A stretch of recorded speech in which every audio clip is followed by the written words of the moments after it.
everybody, this is GGB. We're going to be talking about the 2 Friday games today, so let's get into it.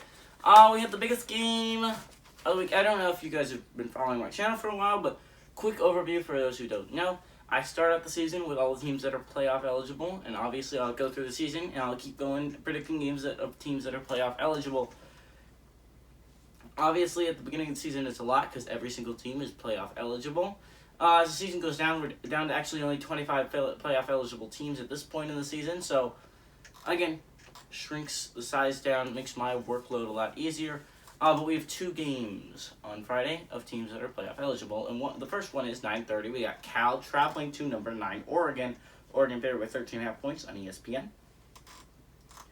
Cal has had a atrocious season. Honestly, it's like Colorado is honestly arguably better than this Cal team right now. Like, honestly, Cal, it is not going well for Cal right now. It's just not working out. It's a whole really, really bad situation for these Golden Bears. They started out the season where they lost 22-17 to Nevada. Then they lost 34-32 at TCU. So again, not horrible games at the beginning of the year, but close games. Then they won 42-30 against Sacramento State. Then they lost 31-24 at Washington. And then their worst loss of the season, the 21-6 loss against Washington State. Now, easily this could be a 4-1 team, right? You look at the Nevada game, could have gone either way. Again, TCU game, could have gone either way. And then the Washington game could have gone Cal's way, but it just ended up not. Chase Garbers had his worst game of the season, in my opinion. He ended up going 14-30, threw for 152 yards, 0 touchdowns, and a pick. Chris Street, the running back, had 8 carries for 51 yards, and Kikoa Crawford had 3 catches for 67 yards. Number 9, Oregon, by the way, they're coming off a bye, which is not great for Cal, and also they're going to be coming off a game that they lost that they probably should have won against Stanford, but let's go over the season so far. They had started the season 31-24 win against Fresno State, then a 35-28 win at number 3 Ohio State, then a 48-7 win against Stony Brook, a 41-19 win against Arizona. That game was, by the way, a lot closer than the final score indicates. I think it was like a 3-point game at one point in the fourth. It was an insanely too close of a game. And I thought there were some signs there that Oregon was not playing phenomenally well, and then they drew Stanford, and they always have trouble against Stanford. I don't care how good the Oregon team is and how bad the Stanford team is. Oregon's going to have trouble against Stanford, especially since they were traveling to Stanford. Anthony Brown in that loss ended up going 14-26, threw for 186 yards, 0 touchdowns, 1 pick, but he did run for 2 touchdowns on the ground. Travis Dye had 19 carries for 96 yards, which is a pretty solid day at a night. That's what they're going to need, considering that Verdell has gone down with a season-ending injury. So they're going to rely a lot on Dye in the ground game. And Micah Pittman led the team in receptions. Not great, though. Only 1 catch for 66 yards. Cal, honestly, weirdly enough, 42-4 against Oregon. Wait, actually, that doesn't make any sense. I think I put it the wrong way. 4-42 against Oregon all time. Not doing well, but last game went Cal's way. They ended up winning that game. It likely was going to knock Oregon out of the Pac-12 championship last year before Washington had a COVID streak, and Oregon ended up winning the Pac-12 despite not winning the Pac-12 North. But Oregon has won the last 10 of 12 in this matchup. It's been domination for Oregon, but now, to be fair, Cal did win the last one. Spread's only 13.5 points, showing you how little they really actually think of Oregon. It's pretty low considering Cal's an unranked team that is just straight up 1-4 of the year.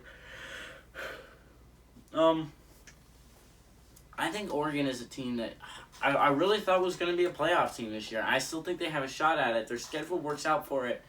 They're going to have to beat UCLA.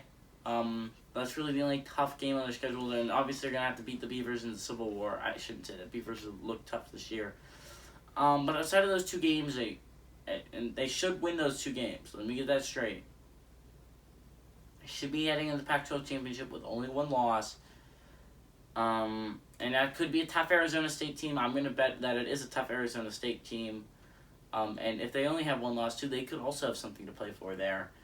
So I think it's going to be interesting at the very least. I think it's going to be a good matchup. I think Oregon has a very good shot. I don't think Oregon fans should be pessimistic just yet. You still have a shot at this playoff. Again, only 25 teams are playoff eligible, and you're one of them. You're one of the last 25. You should be proud of that, Oregon. I think they're going to win this one, and they're going to win by a lot. The Golden Bears are just straight up not a good team this year. 9:30, we got number 24, San Diego State, traveling to San Jose State. San Diego State favored by 9 points on CBS Sports Network. Let's just see how they've gotten. San Diego State has gotten here so far. Because if we're going to be honest, I think it's interesting that they're undefeated, right? We have like something like 1, 2, 3, 4. I think five. We have five undefeated Group of 5 football teams. San Diego State's one of them. Not something that I super expected. Now, I didn't expect Wyoming to be in the playoff conversation as long as they did. But San Diego State is a team ranked 24th in the nation. Obviously, playing some pretty good football. Let's see how they got there. They had a 28-10 win against New Mexico State week 1. Again, I was not... Well, actually, I think it was week 0, if I remember correctly. I might not be, but I think it is week 0. And then they had the 38-14 win at Arizona. Again, that was a game I'm not positive, but I might have picked Arizona to win that one. Obviously, it was not right.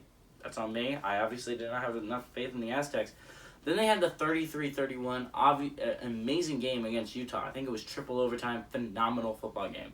Then they had the 48-20 win against Towson, and then last week they had a 31-7 domination in New Mexico.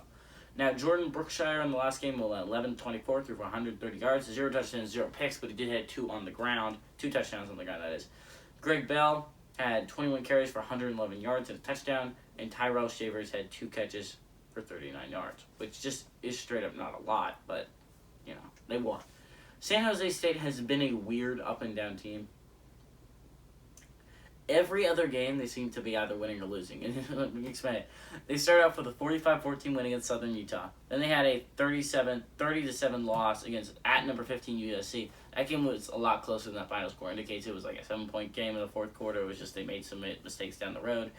Then they had a 17-13 win at Hawaii. Then they had a 23-3 win loss at Western Michigan. Then they had a 37-31 win against New Mexico State, and then a loss last week, 32-14 at Colorado State. Then up and down, the Spartans, Nick Nash went 11-22 last week, threw for 154 yards, 2 touchdowns and a pick. Tyler Nevins had 10 carries for 48 yards. Isaiah Hamilton had 4 catches for 84 yards and a touchdown. San Diego State is 22-20 in this matchup, so a very close one. They've played rather even games, done a great job keeping it close. Last game went San Jose State's way, but 7 previous ones went to San Diego State, and not to mention that since 1966, San Diego State has gone 20-6 in this matchup. So a lot of this the reason why it's even close is really because before 1966, it was like San Jose State was 14-2 against San Diego State. It just since that San Diego State has really had San Jose State's number. Obviously, they won last year to make it a little bit closer. This could be a huge one for San Jose State to almost pull the series even. But I don't know. I think this is the Aztecs. I think, honestly, if I'm looking at Group of 5 teams, I'm super excited to watch. Honestly, they're probably 4th for me. I really enjoy watching Cincinnati play football. Obviously enjoy Coastal Carolina playing football. And honestly, if you haven't watched an SMU game this year, you're missing out. There's some really solid football. San Diego State's probably that 4th team. I think they're more enjoyable than watching UTSA. Now, to be fair, I've never watched a UTSA game entirely. And the only San Diego State team I had the channel to watch was Utah. So I can take that with a grain of salt. And obviously, it was a phenomenal game. San Diego State, legitimately a really good football team. I'm excited to watch them as maybe as the year goes on, some more teams fall out of that 25 that are playoff eligible. Again, a lot of them are going to have to lose, and if you're San Diego State, a lot of them are going to have to start losing soon. But the Aztecs still have a small amount of hope for playoffs, right? I think that's the level you have to think for if you're the Aztecs. You got to shoot high, you got to shoot for the stars. It's possible. I think San Diego State's going to dominate San Jose State from what I saw. I know they have every other game thing, but I think that's just a coincidence. I think San Diego State is a significantly better team than San Jose State. Give me the Aztecs to win and dominate.